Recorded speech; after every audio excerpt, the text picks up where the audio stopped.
Como nós vimos no final do capítulo 21 de Atos, a situação de Paulo ficou bastante difícil.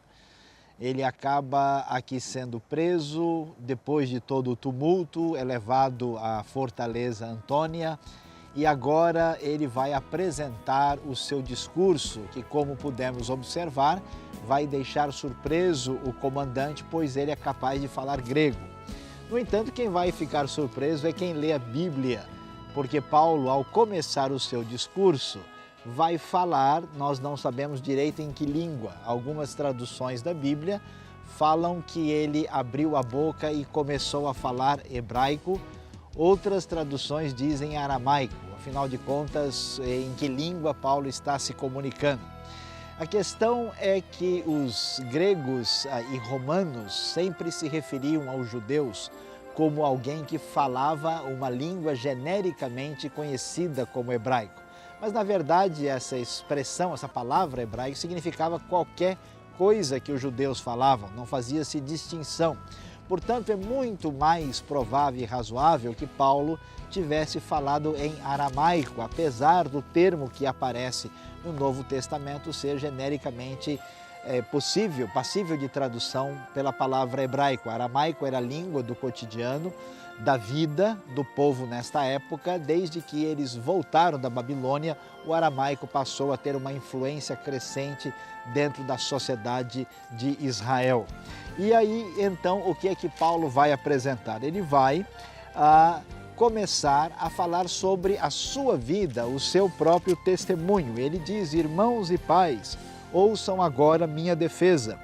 E quando ouvem que ele está falando aramaico, todos ficam quietos e ele vai então identificar-se. Ele diz: eu sou judeu, nascido em Tarso da Cilícia, o nome da província romana, criado nesta cidade. Paulo se identificando claramente com a sua formação em Jerusalém, e então ele vai mostrar o seu diploma. Olha, eu fui instruído rigorosamente por Gamaliel, que é o rabino mais famoso e importante do século I, que muitos entendem que era até mesmo neto de Hillel. E assim ele diz: olha, eu fui instruído na lei, eu sendo zeloso por Deus como qualquer um de vocês, e tão zeloso eu sempre fui, tão dedicado, que eu persegui os seguidores do chamado caminho, até mais uma vez aqui mencionado a expressão para se referir aos primeiros cristãos como os que fazem parte do caminho. E então Paulo fala como ele ameaçava, prendia todos aqueles que se identificavam como seguidores do caminho. E então ele vai adiante e diz: olha, eu cheguei até mesmo a ir atrás do Sinédrio, e o sumo sacerdote, que eu peguei cartas para levar até Damasco, para trazer pessoas prisioneiras para serem punidas. Paulo vai dizer: olha, o mesmo tipo de zelo que vocês têm, eu tive, e aliás, muito mais, porque ninguém mais perseguia essas pessoas às quais estamos nos referindo do que eu. E então agora Paulo vai mostrar que a experiência cristã não é simplesmente uma espécie de seguir regulamentos, uma espécie de apenas concordar com um determinado credo. Envolve um conhecimento de Deus que passa por uma relação pessoal e, no caso de Paulo, muito profunda e intensa. Então ele vai contar a sua história. Por volta do meio-dia eu me aproximava de Damasco, quando de repente uma forte luz vindo do céu brilhou ao meu redor, caí por terra e ouvi uma voz que me dizia: Saulo, Saulo, por que você está me perseguindo? É interessante observar que no texto não há nenhuma referência a nenhum cavalo que aparece tantas vezes em muitas gravuras. É simplesmente uma tentativa de descrever o que aconteceu. Paulo fala da voz do céu e aqui a identificação de Cristo Jesus com a sua igreja. Perseguir os cristãos é perseguir o próprio Cristo, porque ele é a cabeça e a igreja é o corpo. E então Paulo pergunta: quem és tu? E ele diz: eu sou Jesus o Nazareno, a quem você persegue. Os que me acompanhavam viram a luz, mas não entenderam a voz daquele que falava comigo. Quando nós lemos o que Paulo está dizendo, a verdade é que esse testemunho de Paulo aparece lá no capítulo 26 e também aparece no capítulo 9. no versículo 7. Quando nós lemos, ficamos um pouco confusos, porque no verso 7, o texto diz: os homens que viajavam com Saulo pararam emudecidos, ouviam a voz, mas não viam ninguém. Quer dizer, parece que eles ouviam e não viam. E quando chegamos aqui no capítulo 22, diz que eles viram a luz, mas não entenderam a voz. Veja, eles viram a luz, não viram nenhuma outra pessoa e ouviram a voz, mas não eram capazes de entender, perceber o que estava sendo falado. Então, o texto pode ser melhor entendido. E diante disso, Paulo pergunta: o que devo fazer, Senhor? O Senhor diz: levante-se, entre em Damasco, onde lhe será dito o que você deve fazer. Os que estavam comigo me levaram pela mão até Damasco, porque o resplendor da luz me deixara cego. É impressionante perceber, em primeiro lugar, como fé cristã envolve experiência profunda com Deus, que começa com o conhecimento de quem é Cristo Jesus. E segundo, uma ação de Deus poderosa e extraordinária, que nós sabemos que muitas vezes não tem como ser contida. Ninguém chega a Deus, a Cristo, apenas por uma espécie de decisão somente sua, mas por uma ação poderosa. O poder de Deus é capaz de mudar o fariseu Saulo na pessoa maior proclamadora do Evangelho de Jesus Cristo. E acompanhe na sequência para ver o que mais vai acontecer aqui no capítulo 22.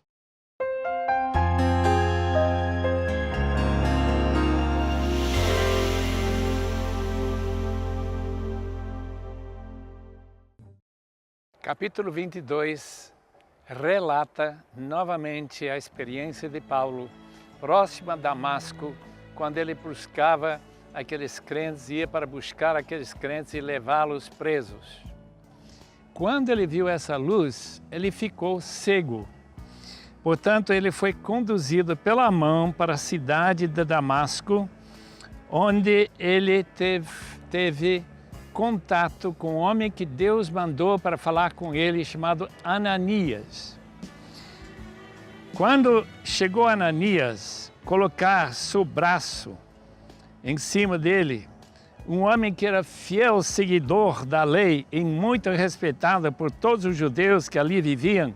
Isso é importante para saber, porque Paulo está falando para judeus que se consideravam fiéis. Ele quer que eles entendam que a pessoa não precisa abandonar essas cerimônias, abandonar esses costumes judaicos. Ananias era fiel seguidor, era respeitado, ele não era perseguido pelos seus colegas judeus. Portanto, Paulo quer que essa gente entenda que Paulo também tinha as ideias como Ananias. Então ele disse: o Deus dos nossos antepassados, falando para Paulo, o escolheu para conhecer a sua vontade, ver o justo e ouvir as palavras da sua boca. Você será testemunha dele e todos os homens. Aqui o texto lembra que Ananias tinha também recebido uma revelação e que o nome que na revelação ele ouviu para descrever quem era Jesus, o Messias, ele era o justo.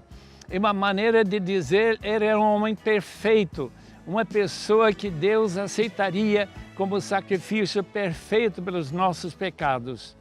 Ananias, portanto, continua dizendo que Paulo seria testemunha. Lembramos muito bem essa palavra de capítulo 1, versículo 8, em que cristãos que recebem uma comissão da parte de Jesus, como os outros discípulos e agora Paulo, que ele seria testemunha e que esse testemunho que ele daria seria levado aos cantos distantes da terra. Mas o ponto-chave, a área em que os judeus estavam prontos realmente para matá-lo, era aquilo que ele agora vai falar. Que essa comissão da parte de Jesus, que Paulo queria ser o Messias, aquele que foi prometido pelos profetas, aquele que morreu e ressuscitou, que ele tinha comissionado ele para ir longe para os gentios. Aconteceu numa outra experiência aqui na cidade de Jerusalém.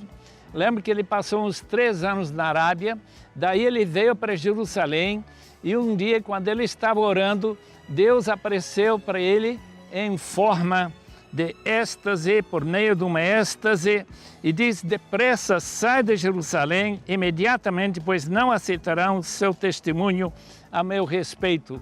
Portanto, desde muitos anos já Paulo está sendo objeto de ódio aqui em Jerusalém.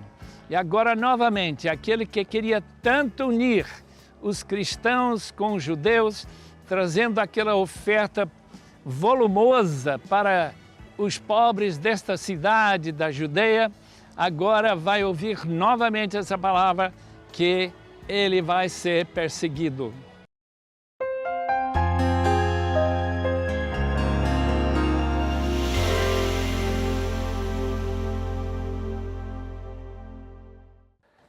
Como pudemos ver, Paulo dá o seu testemunho completo e fala como que Deus agiu na sua vida por meio da pessoa de Cristo Jesus e explica tudo o que era necessário diante dessa circunstância que observamos aqui no capítulo 22. Mas como vocês certamente já observaram, Paulo prossegue e vai dizer a frase que foi mencionada no versículo 21, vá, eu enviarei para longe aos gentios. É impressionante ver o que o texto de Atos 22 vai nos informar.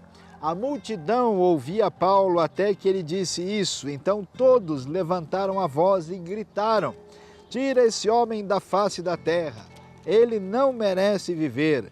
Estando eles gritando, tirando suas capas e lançando poeira para o ar, o comandante ordenou que Paulo fosse levado à fortaleza e fosse açoitado e interrogado para saber por que o povo gritava daquela forma contra ele. Enquanto o amarravam a fim de açoitá-lo, Paulo disse ao centurião que ali estava: vocês têm o direito de açoitar um cidadão romano sem que ele tenha sido condenado?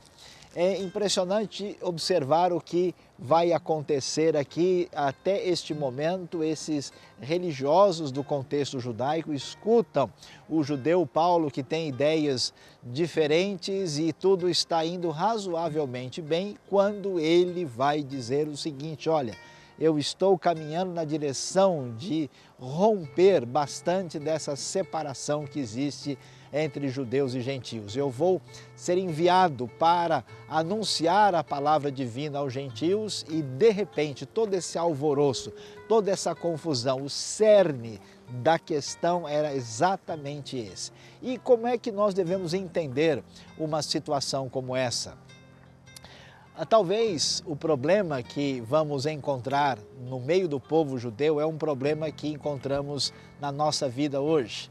Em vez de olhar para trás e perceber que aquilo que temos na nossa tradição de fé é fruto da graça de Deus e da sua ação maravilhosa sobre a nossa vida, nós achamos que isso se torna um mérito para nós e nos coloca acima dos outros. Esquecendo-se de que eles mesmos não eram nada, foram chamados por Deus, separados e abençoados, surge um orgulho no meio do povo que se considera superior aos demais e trata, no caso, os gentios como uma espécie de pessoa espiritualmente inferior.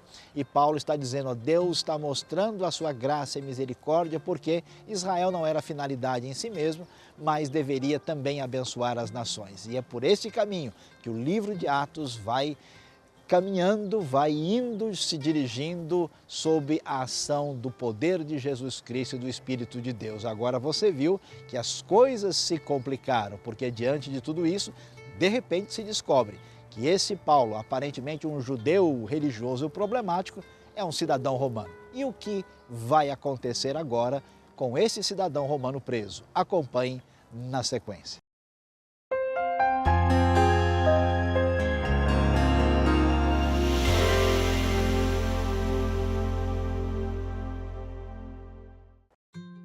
Paulo se encontrava justamente no canto oposto daquele onde nós estamos neste momento. Ali estava a fortaleza de Antônia, onde se guardava um bom número de soldados prontos para qualquer dificuldade que ocorresse em cima da plataforma da área do templo. O que esse comandante Cláudio Lísias vai fazer para saber o que está provocando esse tumulto que ele quer que acabe logo. A maneira que os romanos buscavam a verdade foi através da tortura. E a mais esquisita e terrível tortura seria açoite. Portanto, amarrando Paulo, preparando para açoitá-lo, quando de repente uma outra surpresa da parte de Cláudio Lísias. Paulo declara que ele é cidadão romano. Os benefícios de ser cidadão romano eram múltiplas, mas uma delas foi que ninguém podia torturar um romano para descobrir a verdade. E como ele não tinha sido condenado por nenhum crime, o comandante ficou também temeroso de qualquer represália, qualquer volta para ele mesmo ser punido ou até talvez demitido do exército. Portanto, ser cidadão, e para Paulo a cidadania que mais importava era a cidadania celestial. Mas de vez em quando, ao lermos este livro de Atos, descobrimos que Paulo utiliza esse benefício que ele ganhou através do seu pai, nascendo numa família judaica que talvez serviu no exército romano, quando essa área de Síria e Judeia foi conquistada no ano 63 por Pompeu. Desse modo, ele pode também se beneficiar. E desta forma, Paulo escapou àquela tortura do açoite para saber a verdade. E nós descobrimos nos textos que vão prosseguir a dificuldade que esse comandante tem em saber qual é a razão que os judeus odeiam tanto a Paulo. A mesma coisa vai acontecer com outro romano, bem conhecido pelo livro de Atos, que é Félix. A mesma coisa acontece novamente com Festo. Realmente é uma dificuldade imensa em saber por que Paulo, que não parece ser uma pessoa que vai dirigir uma insurreição, uma guerra contra Roma, mesmo assim que ele fosse judeu tão odiado pelos outros.